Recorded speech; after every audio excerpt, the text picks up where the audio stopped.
Welcome to City Snippet. Today we take a walk from Union Square to the High Line. I had an appointment in an old building near Union Square, and I'm always curious to check out the stairwell and the views from the window. This building had a fairly tightly spiraling stairwell that reminded me of Amsterdam. And the views from the window, well, depending on what floor you're on and what direction you're looking at, you can always glimpse something new. So much is packed onto the land in New York City, and with changes happening frequently, you can look out the windows from one year or one season to the next and see interesting views. And this sunny Friday was a pleasant day for a wander. Well, it was sort of sunny. It was a little sunny and cloudy off and on. After I hit Donut Pub on 14th Street, I headed west and walked across the brick-paved road of 14th Street and headed west more and then walked south on Washington Street. When I moved to New York City in 1989, this meatpacking district was not as gentrified as it is now. But to the High Line, if you're able to, walk up the steps. The greenery and sky opening up above you, framed by the metal on the sides, kind of set the stage for the park.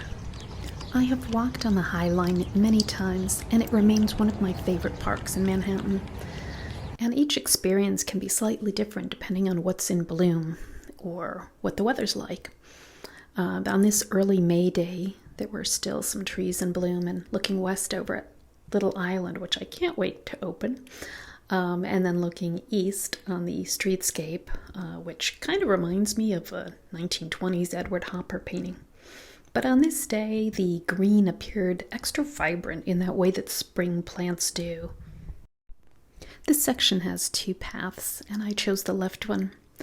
And at this point, I am above the Chelsea Market 10th Avenue entrance. Looking east, you can see the connecting bridge from one building to another. And these bridges are not widespread in Manhattan, but you can spot them here and there. This Chelsea Market passage is actually quite welcome on a hot summer day, especially when the vendors return. There'll be iced coffee or shaved ice treats. And look at these little plants and grasses poking up out of the ground. I love seeing them. They feel kind of rebellious when they're in between the cement or the metalwork. Speaking of metalwork, don't forget to take in all the details. The lines of this section's railing with its rhythm of ... rivets and the dark paint and solid metal juxtapose with the naturey bits of the park. This old brick building is a beacon of the old amid some of the new buildings going up in Chelsea, like the glass bear barrel ones and the twisting structure. But mostly my attention ends up getting focused on the plants when I walk the High Line. What's in bloom? Who's being visited by butterflies or bees? I spotted this Eva black elderberry and some dogwood and rosebud trees, and I think I also spotted some purple phlox. I'm not 100% sure what some of the purple flowers were, but some of the flowers were a little bit on the wane as far as the freshness of their blooms, but they're still really pretty to walk by. And I am a sucker for these old brick walls. I may throw in some brick wall shots now and then in my videos, and it's partly, I feel like, a voice from the past, that history is speaking to us in a visual sense.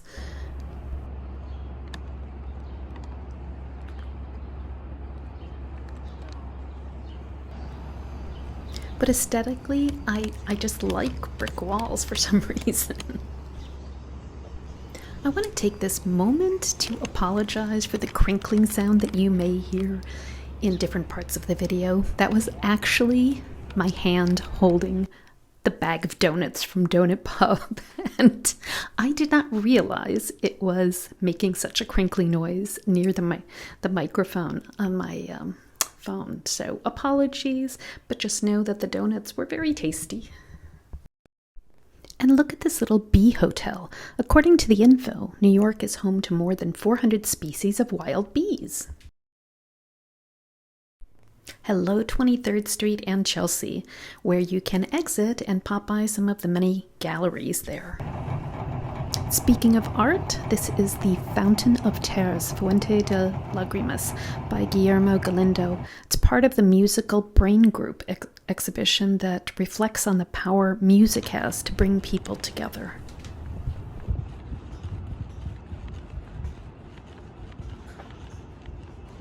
Look at all the colors of the different bricks in this wall. And it's right near this old brick chimney tower thing that I'm always fascinated by when I walk by it. The juxtaposition of those old New York with these new buildings, like this one I call the Jetson Space Age building. It's an interesting juxtaposition, and I hope these old buildings are here for years to come.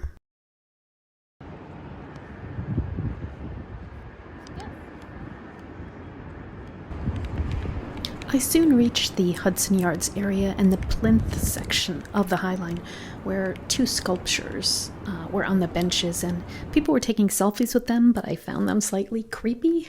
But yes, I did have to document them because they were interesting. And at this point, I peeled off and headed over to the main post office, so I shall say goodbye for now.